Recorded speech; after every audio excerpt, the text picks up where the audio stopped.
할렐루야. 오늘 이 시간 우리 하나님의 크신 은혜가 저와 여러분의 삶 가운데 충만하기를 간절히 기원합니다. 오늘은 창세기 8장 20절에서 9장 17절의 말씀을 가지고 구름 속의 약속이라는 제목으로 같이 말씀을 나누려고 합니다. 한번 따라 할까요? 구름 속의 약속. 자, 따라 하라고 하는 건 좀 그래도 그거 기억하라고 한 번 더 우리가 외치면 기억이 되니까 그렇게 하는 겁니다. 지난 주일 우리가 기공예배, 비전센터 기공예배 드렸는데요. 정리된 영상 잠깐 보겠습니다.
여러분들이 기대해 주시고 또 기도해 주시고 또 많은 관심을 보여주셔서 기공예배가 아주 은혜롭게 잘 마쳤습니다. 20분 만에 드린 초스피드 기공예배였습니다.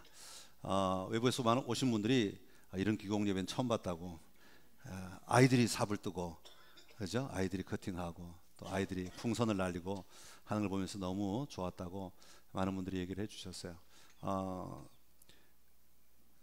다른 기공식 가면 전부 다 앉아만 있어야 되는데 서서 하니까 또 색달랐던 것 같습니다.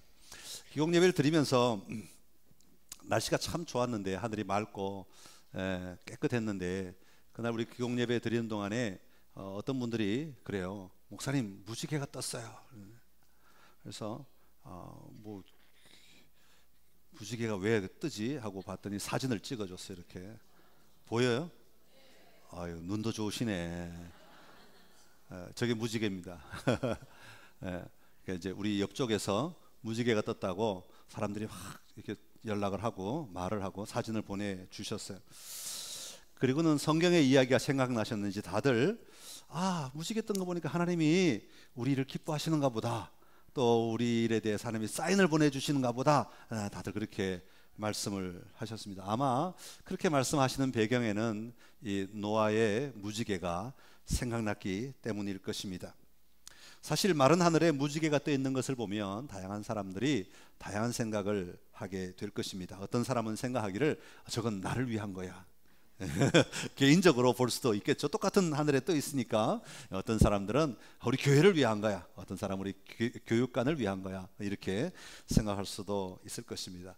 그러나 교회가 오랜 시간 동안 비전센터를 위하여 기도하며 또 준비하였기에 아무래도 많은 분들이 이것은 우리 교육관을 위하여 하나님이 주시는 사인이 아닐까 그런 생각을 하시는 것 같습니다. 그래서 오늘 아무래도 좀 이 설교를 해야 해석이 좀 될 것 같아. 안 그러면 자꾸 이쪽 저쪽 엉뚱한 생각들을 하실 것 같아서 해석을 하는 차원에서 오늘 노아의 방주의 이야기를, 노아의 무지개 이야기를 좀 선택을 했습니다. 인간이, 하나님이 천지 만물을 지으시고 살아가는데 인간이 점점 타락해져서 하나님은 인간 지으셨음을 한탄하시고 그들을 다 물로 썰어버리기로 작정하셨죠. 이것이 노아의 홍수 사건입니다. 그런데 그 홍수 가운데 하나님은 노아와 그의 가족만은 건지시기로, 구원하시기로 작정을 하셨습니다. 그리고 방주를 만들라고 말씀하시고 순종한 노아와 그의 가족은 그 방주를 통하여 살아남을 수 있게 되었습니다. 비는 40일 동안 내렸지만 물이 다 빠지기까지 약 1년이 걸리게 되었는데 1년 동안 방주 안에 있던 노아가 드디어 방주 밖으로 나오게 되었습니다. 방주 밖으로 나와서 이제 그들이 하나님 앞에 제사를 올려드릴 때 하나님께서 노아와 그 가족들에게 보여주신 것이 바로 무지개였던 것이죠. 무지개를 약속의 징표라고 하나님은 말씀하셨습니다. 언약의 징표로 보여주셨다고 말씀하고 있습니다. 그러면 왜 하필이면 무지개를 보여주셨을까? 성경에 보면 구약 성경에서 무지개라는 단어가 원래는 없다고 합니다. 무지개라는 단어가 없고 그 원래 단어가 뭐냐면 활 아시죠? 활과 화살, 활이라는 단어가 이 무지개라는 단어를 대신하고 있습니다. 그래서 무지개 하면 이 활이라는 개념을 먼저 떠올리게 되는 것이 유대인들이 가지고 있는 신앙의 모습 가운데 있는 모습이죠. 이 활은 원래는 용사의 무기죠. 그래서 활은 전쟁을 할 때 쓰는 겁니다. 다른 사람을 죽이고 공격하고 또 뭐 싸우러 들어가고, 그러니까 위기의 순간에 쓰는 게 활인데, 이 무지개는 이 전쟁 때 쓰는 활처럼 세워진 모양이 아니라 이렇게 뒤집어진 모양이죠. 이것은 전쟁하는 중에 용사의 모습이 아니라, 용사의 활이 아니라, 이 활은 전쟁이 끝나고 난 다음에 승리하여 귀환하는 용사가 활을 어깨에 이렇게 둘러 메고 오는 모양이 바로 이 무지개 모양인 것이죠. 전쟁이 끝난 후에 활을 수평으로 걸고 온다는 것은 전쟁에서 이겼기 때문에 누리게 되는 평화를 상징하는 그런 모양이 바로 이렇게 옆으로 된 형태의 활의 모양입니다. 또 하나 활이 주는 의미가 구약시대는 뭐냐 하면 그 당시 하늘은 삼층천이 있다고 믿었습니다. 제가 자주 말씀드렸죠. 첫 번째 하늘은 우리 눈에 보이는 새가 날아다니는 하늘, 구름이 있는 하늘, 해달 별이 보이는 하늘, 우리 눈에 보이는 하늘이 첫 번째 하늘이고, 그 하늘 위에 또 하나의 하늘이 있는데 그 하늘은 무슨 하늘이냐면 궁창이 있는 하늘이에요. 쉽게 말하면 물이 가득 찬 하늘이죠. 그래서 하나님이 궁창을 열어버리시니까 그냥 비가 아니라, 그냥 우박 정도가 아니라 땅을 다 뒤덮을 만한 폭우가 내리게 되는 거죠. 이게 노아의 홍수 사건이죠. 하늘의 샘이 터져버리는 거예요. 그래서 이 두 번째 하늘이 궁창이고요, 그리고 세 번째 하늘이 또 있다고 믿었는데 그 세 번째 하늘이 바로 하나님이 거주하시는 하늘, 보좌가 있는 하늘이라고 구약시대 사람들은 믿었던 거죠. 그래서 1층천, 2층천, 3층천이 있는데 이 2층천에 물이 있는데 무지개가 떴다는 것은 이 무지개는 우리 눈에 보이는 1층천에 있는 것이니까 1층천을 막고 있는 거죠. 그러니까 2층천을 막고 있는 거죠. 물이 내려오지 못하게 막는 역할을 하는 것이 바로 무지개라고 하는 것입니다. 그래서 이 무지개는 하나님의 승리로 말미암는 평화를 보여주고, 그리고 하나님이 보호하신다, 다시는 물로 너희를 심판하지 않을 것이다 라고 말씀하시는 하나님의 보호하심을 보여주는 징표가 바로 이 무지개였던 것입니다. 자, 이처럼 무지개는 하나님의 약속의 징표로 사용되고 있는데, 자, 그렇다면 오늘 우리가 봤던 무지개, 또 우리가 생각하고 있는 무지개를 통하여 우리는 어떤 생각을 해야 되느냐, 어떤 판단을 해야 되느냐 하는 것을 오늘 본문을 통해서 몇 가지 살펴보려고 합니다. 먼저 구름 속의 약속은 그의 마음 안에서 하신 약속이라고 하는 것입니다. 한번 따라할까요? 그의 마음 안에서 하신 약속입니다. 21절에 보면 이렇게 기록하고 있습니다. 여호와께서 그 향기를 받으시고 그 중심에 이르시되, 그렇게 말합니다. 자, 그 중심에 이르시되라고 하는 말은 다른 말로 바꾸어 말하면 그 마음 안에서라는 뜻을 가지고 있습니다. 누구의 마음 아닙니까? 하나님의 마음 안에서. 여러분, 일반적으로 약속은 어떤 사람과 어떤 사람이 마주 앉아서 함께 맺는 게 약속이죠. 언약입니다. 구약시대 같으면 하나님과 그 백성 사이에 이 대상이 서로 만나서 맺는 약속이 언약이라고 말할 수 있지요. 군주와 신하들이 맺는 종주 언약, 또 집의 나라와 피집의 나라가 함께 맺는 언약, 이렇게 상대방이 있어야 되는데, 오늘 본문에 보면 그 중심에 이르시되라고 하는 것은 하나님께서 그 마음 안에서 약속을 하셨다, 그런 뜻을 가지고 있는 겁니다. 그러니까 하나님은 인간하고 마주 앉아서 너는 그렇게 했으니까 나는 이렇게 하겠다 하고 약속하신 게 아니라, 하나님 혼자서 홍수를 마치고 나온 노아와 그 가족들을 향한 하나님의 약속이 하나님 마음 안에 있었다는 겁니다. 그러니까 이거는 누구하고 상대방이 있어서 직접적으로 계약을 맺은 게 아니라 그 자신 안에서 스스로 하나님이 스스로 만드신 약속이라고 하는 것이죠.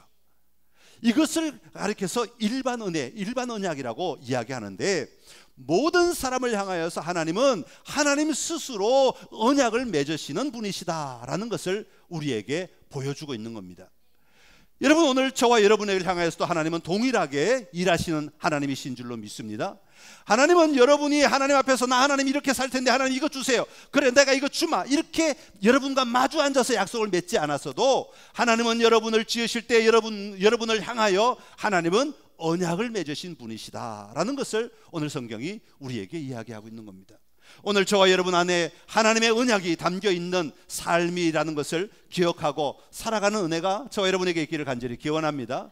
여러분 한 사람도 하나님이 그냥 내버려 두시는 분이 아니라 여러분 한 사람 한 사람을 향하여 하나님은 언약을 맺고 계시는 분이시다. 하나님, 다시 말하면 하나님 안에서 여러분을 향하여 하나님이 어떻게 하겠다고 하는 약속을 가지고 계신 분이시다 하는 것입니다.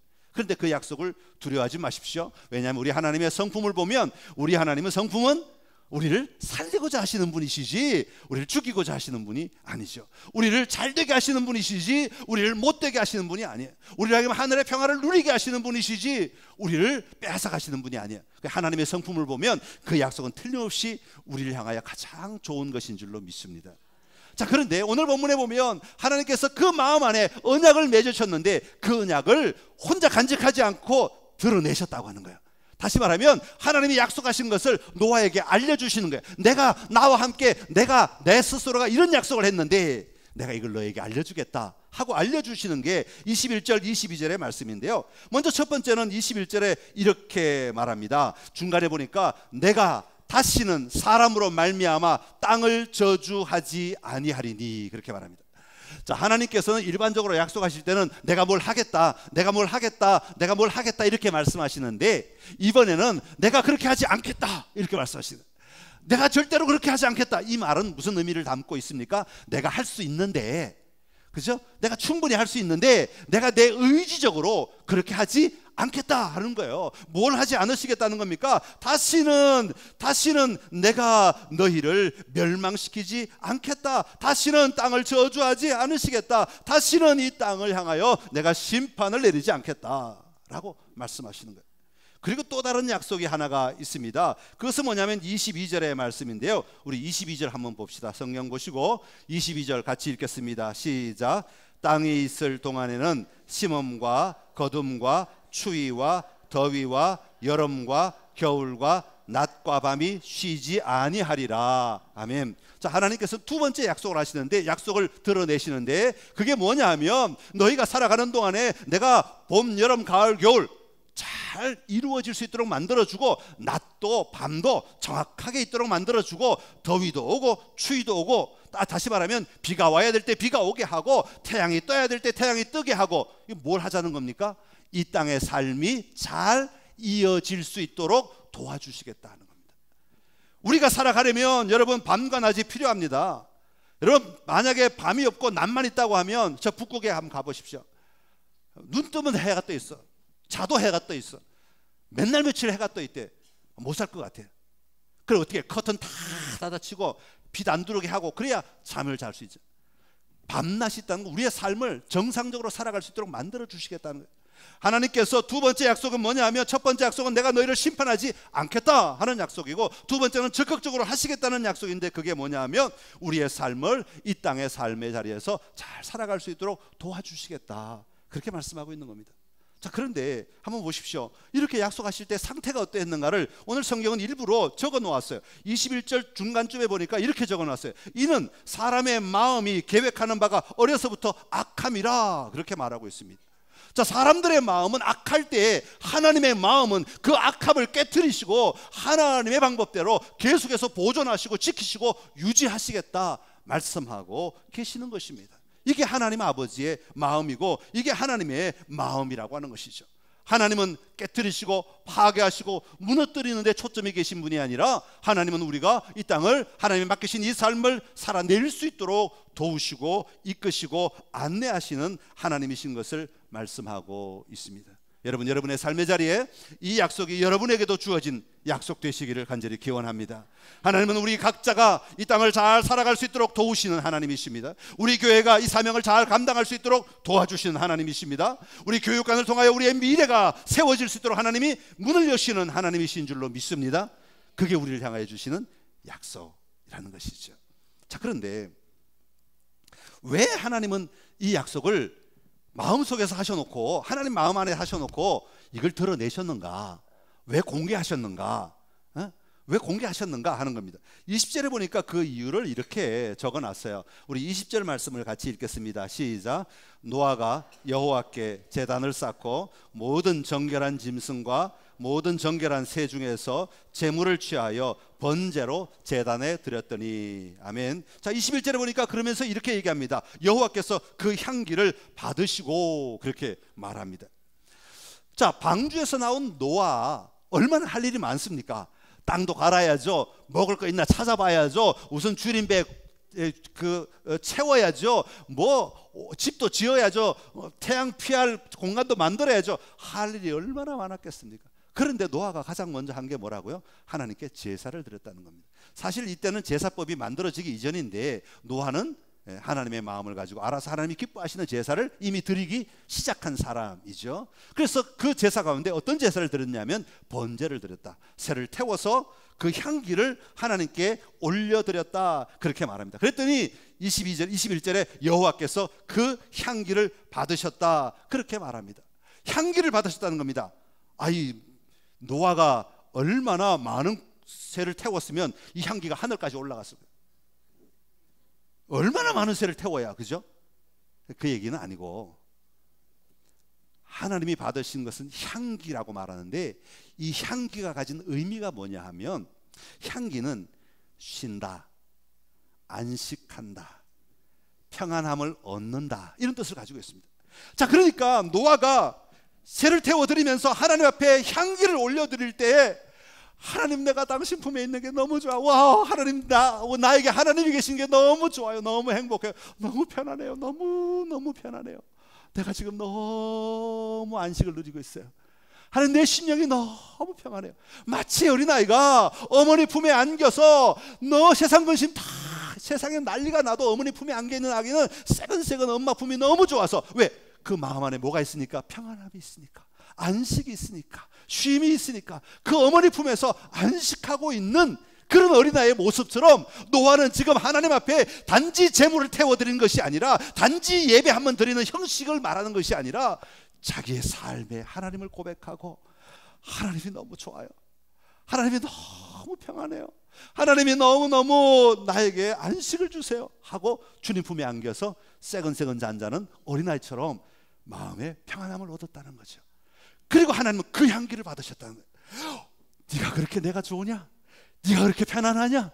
네가 그렇게 안식하고 있느냐? 네 안에 참된 그렇게 평강이 있느냐? 나로 말미암아 네가 그렇게 평강을 누리느냐? 이야, 나도 좋아, 나도 좋아. 여러분, 우리가 신앙생활을 할 때 예배는 바로 이런 겁니다. 교회 몇 시에 나와서 10시 예배, 12시 예배 그 시간에 앉아있기만 하면 예배 드렸다. 아니요, 그게 아니에요. 우리는 향기를 올려드려야 돼요. 그럼 내 몸에 향수를 많이 뿌려가서 항상 향기 맡으세요. 아니요, 하나님은 그런 향기 말씀하시는 게 아니에요. 우리의 마음에서 나오는 향기를 원하세요. 그 향기는 우리가 하나님을 향하여 드리는 우리의 만족을 올려드리는 거예요. 우리의 평안함을 올려드리는 거예요. 우리의 안식, 주님으로 말미암는 내 안식을 올려드리는 거죠. 아까 우리 찬양 불렀잖아요. 여호와는 나의 반석이시여 나의 산성이시여 나의 요새가 되십니다. 이게 향기입니다. 그래, 맞아요. 하나님은 나의 산성이 되십니다. 세상에 내가 어려움을 당할 때 나를 도와줄 사람은 아무도 없는데 주님만이 나에게 평강을 주시네요. 주님만이 나를 위로하시네요. 주님만이 나의 피난처가 되시네요. 감사합니다. 이게 향기로 드리는 제사인 거죠. 하나님은 그걸 받으셨다는 거예요. 그걸 기뻐하셨다는 겁니다. 여러분의 삶의 자리에서 이 향기는 얼마든지 올려드릴 수 있는 겁니다. 여러분 앞에 매일매일 이 향기로운 제사를 올려드림으로 말미암아 하나님 마음에 품으신 여러분을 향한 뜻들이 펼쳐지는 역사가, 여러분 눈에 보여지는 역사가, 드러나는 역사가 있게 되기를 간절히 기원합니다. 교육관을 짓는데 무지개가 떴으니까 좋아. 근데 그게 이유가 있다고 저는 생각해요. 우리가 교육관, 하나님 저 건물 하나 짓게 해주세요, 우리 건물 하나 필요합니다, 우리 그렇게 기도하지 않았습니다. 우리는 주님의 기쁨 보기를 원합니다. 주님의 일하심을 보기를 원합니다. 주님이 살아 역사하셔서 다음 세대를 기뻐하시는 그 주님의 기쁨을 보기를 원합니다. 주님 앞에 내 마음을 올려드리고 주님의 그 마음을 알기를 원할 때 주님은 내 마음 안에 이런 마음이 있어 하고 자신을 드러내시는 겁니다. 여러분, 그런 마음으로 우리가 받아들이면 될 것 같아요. 여러분의 삶의 자리에도 이 하나님을 누리는 은혜가 있기를 간절히 기원합니다. 두 번째로는 구름 속의 약속은 세대를 이어 지속되는 약속입니다. 한번 따라합시다. 세대를 이어 지속되는 약속. 자, 오늘 본문의 말씀은 한 세대만을 두고 이야기하지 않습니다. 노아만을 두고 얘기하지 않습니다. 9장에 보면 노아와 그 아들들에게 그렇게 말합니다. 그리고 계속해서 반복하여서 여러 번 말하는 것이 노아와 그 아들들과 자손들에게 이렇게 얘기합니다. 자, 노아 한 사람만을 위한 약속이 아니고, 무지개가 아니고, 언약의 징표가 아니고, 하나님은 그 모든 세대를 다 도우시고 다스리겠다고 말씀하고 계시는 겁니다. 그래서 이것을 일반 은혜라고 부르는 거예요. 특별 은혜는 우리가 예수를 믿음으로 말미암아 구원받는 은혜를 특별 은혜라고 얘기하고, 그러니까 특별 은혜를 받은 사람이 있고 못 받은 사람이 있는데, 이 일반 은혜는 땅에 있는 모든 사람들을 향하여 동일하게 주시는 하나님의 은혜라는 말입니다. 그래서 은혜를 볼 줄 아는 사람은 그것을 기뻐하고 즐거워하지만, 은혜가 흐름에도 불구하고 은혜를 볼 줄 모르는 사람은 신경도 안 쓰고 살아가는 거죠. 하나님의 은혜를 보며 살아가는 것이 참 중요한데, 이것은 한 세대만을 위한 것이 아니라 다음 세대를 위한 것이기도 하다. 언제까지? 주님이 다시 오실 때까지 이 땅을 다스리시고 지키시겠다는 하나님의 약속을 보여주고 있는 내용입니다. 그러게 여러분, 우리는 이 하나님의 일반 은혜를 우리의 삶의 자리에서 누릴 줄 아는 자들이 되어야 합니다. 여러분, 세대 간에도 그렇게 누려야 하지만 교회 안에서만 하나님의 은혜를 누리는 것이 아니고 교회 밖에서도 하나님의 은혜는 흐르고 있습니다. 왜냐하면 이 온 세상을 향하여 하나님의 은혜는 지금 흐르고 있기 때문에 세상 밖에서도, 교회 밖에서도 우리는 하나님의 은혜를 보고 하나님의 일하심을 볼 줄 아는 자가 되어야 합니다. 세상 밖에서 믿지 않는 사람들과 살아가면서도 우리는 그 안에서 하나님의 은혜가 흐르고 있음을 인정하고 볼 수 있어야 됩니다. 그래서 하나님의 은혜가 임하셔서 이들을 잘 다스리고 잘 정복하고 잘 확장해 나갈 수 있는 삶을 살아갈 수 있는 자가 되어야 하는 것이죠. 오늘 저와 여러분의 삶의 자리에 이 은혜가 대를 이어 흘러가는 기쁨이 있기를 간절히 소망하고, 우리의 삶의 자리뿐만 아니라 우리 바깥에까지도 계속해서 확장되는 은혜가 있게 되기를 간절히 기원합니다. 그리고 마지막으로 구름 속의 약속은 우리의 할 일을 안내하는 약속입니다. 한번 따라합시다. 우리의 할 일을 안내하는 약속입니다. 자, 오늘 본문의 약속은 하나님과 인간의 어떤 조건에 의해서 하신 약속이 아니라고 말씀을 드렸습니다. 이것은 하나님 자신이 스스로 혼자서 만드신 약속. 그래서 온 세계를 향하여서 하나님이 다시 말하면 에덴 동산을 계속해서 회복시켜 나가시겠다고 하시는 하나님의 스스로의 약속이 담겨진 문장입니다. 그런데 인간과 마주 앉아서 약속을 하지 않았기 때문에 우리는 아무것도 안 해도 된다. 그게 아니에요. 성경에 보면 하나님이 일방적으로 하나님 스스로 만드신 약속이지만 그 약속이 우리가 어떤 행동을 해야 하고 어떤 삶을 살아야 하는가를 암시하고 있는 내용들이 대부분입니다. 오늘 본문에도 바로 그것을 우리에게 보여주고 있습니다. 9장 1절에 보니까 생육하고 번성하여 땅에 충만하라 그렇게 말씀하고 있습니다. 여러분, 이 말씀은 계속 반복되고 있는데 에덴 동산 창조 때 했던 말씀을 그대로 하고 있죠. 그래서 이 노아의 사건은 재창조라고 이야기합니다. 하나님이 다시 창조하신다. 물이 가득할 때는 흑암이 가득하고 공허하고 창세기 1장에 나오는 모습과 같죠. 그리고 빛이 있으라 말씀하시면 빛이 있었고 방주문을 열어서 빛이 들어가게 하시고 그 땅을 회복해 나가시는 하나님의 모습을 다시 소개하고 있는 것이 오늘 본문의 이야기고, 그래서 이 창세기 3장에서 주셨던 명령을 다시 창세기 9장에서 한 번 더 주고 계시는 것을 볼 수가 있습니다. 하나님의 마음은 우리가 하나님의 은혜를 받았으면 그것을 나 혼자만 누리는 것을 원하지 않고 나로 말미암아 이것이 생육하고 번성하여 땅에 충만하기를 원하신다는 것이죠.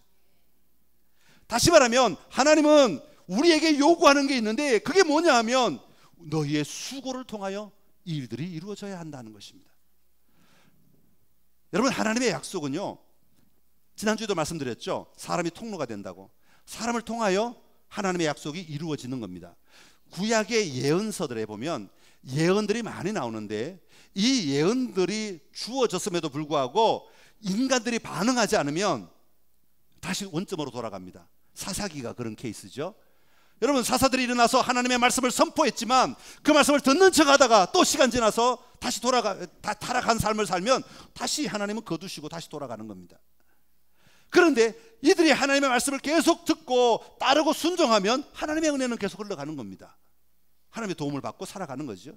그러니까 예언이 주어졌음에도 불구하고 그것을 내가 받고 그 예언의 삶이 이루어지도록 내가 수고하지 않으면 그 예언은 나에게 적용되지가 않는다는 것이죠. 하나님의 말씀이 우리에겐 다 주어졌습니다.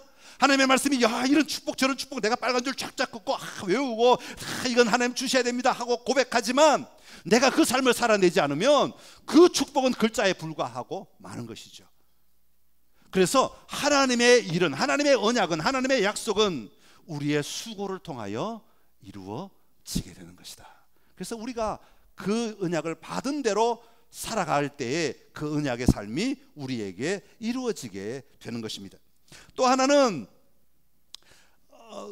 하나님은 노아에게 모든 것을 양식으로 주셨다고 말합니다. 9장 3절에 보면 이렇게 말합니다. 모든 산동물은 너희의 먹을 것이 될지라 채소같이 내가 이것을 다 너희에게 주노라 그렇게 말합니다. 채소도 주셨지만 이젠 동물도 먹을 수 있도록, 고기도 먹을 수 있도록 허락해 주신 겁니다. 하나님이 다 만들어 준 거니까 너희들은 누려라 그렇게 말합니다. 자, 하나님은 누려라 라고 말씀하시지만 우리는 어떻게 반응해야 되겠습니까? 감사합니다 하고 받아 먹으면 되는 거예요. 하나님은 누려라 라고 말씀하실 때 우리는 아멘 하고 받아 먹으면 된단 말이죠. 감사하는 삶이 우리에게는 필수적인 응답의 삶이라고 하는 것입니다. 하나님의 언약이 있을 때 그 하나님의 언약에 따라서 우리가 감사함으로 그것이 나에게 주어진 것인 줄 알고 감사함으로 살아가면, 반응하며 살아가면 여러분, 우리는 그 언약을 소유한 자가 되는 겁니다. 사도 바울은 이것을 이렇게 말합니다. 디모데전서 4장 4절에서 5절의 말씀인데요, 같이 읽습니다. 시작. 하나님께서 지으신 모든 것이 선함에 감사함으로 받으면 버릴 것이 없나니. 아멘. 할렐루야. 하나님이 지으신 모든 것, 하나님이 우리에게 주시는 모든 것은 선한 것이라고 그랬어요. 하나님 우리를 해코지하려고 뭔가 좀 숨겨놓고 독 숨겨놓고 먹으라 그러지 않으시는 분이에요. 하나님 우리에게 선한 것만 주시는 분이에요. 그러니까 우리가 할 일은 감사함으로 받으면 버릴 것이 없다 그랬어요. 우리는 감사하며 살아가는 자가 되어야 하는 것이죠.